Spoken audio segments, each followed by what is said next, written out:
Good morning mga mi! Alam niyo ba kung bakit excited ako ngayon? Kasi makakapagbakasyon ako sa Pilipinas. Natapos na nga yung 3 taong kontrata ko dun sa una kong company at nagkaroon ng chance dito sa loob ng Taiwan na makapag-direct hiring. Kaya lumipat kami sa mas malaking company. After 2 years ba ng pandemic, ngayon lang ulit nag-open yung mga borders ng iba't ibang country. At ang kagandahan dito sa nalipatan kong company is nag-allowed sila na makapagbakasyon yung mga OFW ng almost 2 months sa Pilipinas. Kaya kahit sobrang mahal pa ng pamasahe, ginarab talaga naming lahat na makapagbakasyon. Itinaon ko nga pala na birthday ko yung pag-uwi ko. Sobrang homesick na din kasi talaga ako at gustong gusto ko na mayakap yung mga anak ko.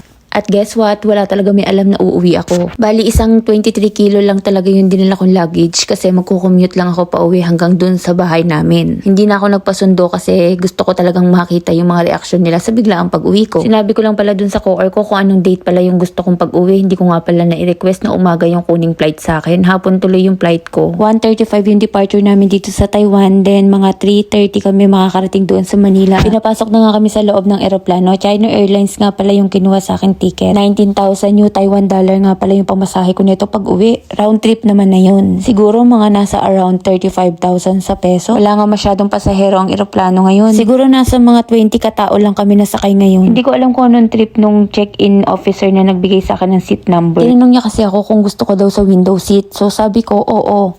Tapos inabot niya na sa akin yung ticket. Pagpasok ko naman dito sa eroplano, hinahanap ko yung seat number ko. Nandito ako sa may pinakadulo, sa may pinakabunto. Tapos solong-solo ko lang talaga yung area. Halos lahat ng pasahero nandun sa bandang unahan. Para tuloy inarkila ko tong eroplano kasi solong-solo ko dito sa likod. 2 hours yung biyahe mula Taipei hanggang Manila. Sobrang excited siguro ako makauwi ng Pilipinas kaya hindi talaga ako inaantok. Talaga nakatingin lang ako dun sa may bintana. Tuwing nakasakay ako sa eroplano, ang laking pagsisisi ko talaga dahil hindi ko tinapos yung pag-aaral ko. Isang flight attendant na rin sana ako ngayon at nagsasawa na rin sana ako sa mga ulap na to. Napakahaba nga ng 2 oras na panonood sa mga ulap at hindi nakakasawang panoorin sa sobrang ganda. Kaya lahat talaga ng throwback sa buhay ko nabalikan ko na. Mapapabuntong hininga ka na lang talaga sa lahat ng pinagdaanan ko sa 3 taong kontrata ko dito sa Taiwan. Alam niyo ba iniisip ko sa mga oras na to? Nangihinayang ako sa buhay na dapat meron kami ng pamilya ko ngayon. Masaya sana akong uuwi ng Pilipinas at masaya sana akong sasalubungin ng pamilya ko. Pero alam niyo ba kung ano nangyari sa 3 taong sakripisyo ko sa pagtatrabaho sa Taiwan? Uuwi ako na sira ang pamilya. Ganun pala talaga kahit anong hirap at sakripisyo ang pagdaanan mo. Kung hindi kayo pareho ng goal ng partner mo, masisira at masisira yung pamilyang binubuo mo. Ang sarap tumambay dito sa ibabaw ng mga ulap no, napakaganda.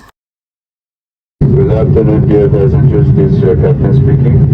We just received the instruction from air traffic control due to the heavy traffic. Low congestion at Manila Airport. We will currently waiting for further instruction and will delay for another 5 to 10 minutes. Thank you for your understanding.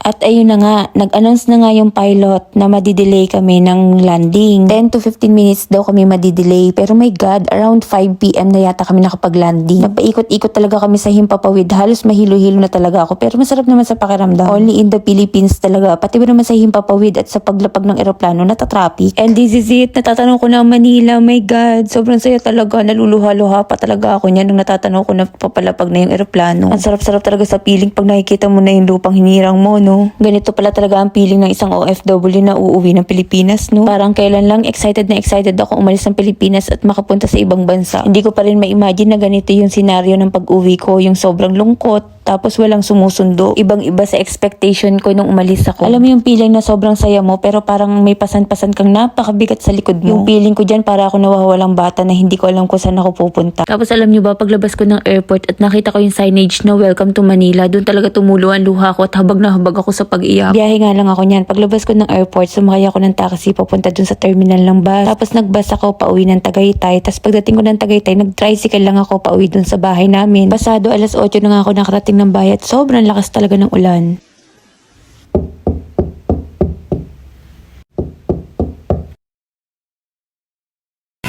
Look at the stars, look how they shine for you, and everything you do. Yeah, they were all yellow. I came along. Di ko alam kung masaya sila na nakita nila ako sa labas ng pinto. Thank God, after 3 years, nakatabi ko ulit sa pagtulog ang mga anak ko. Thank you for watching guys. Bye!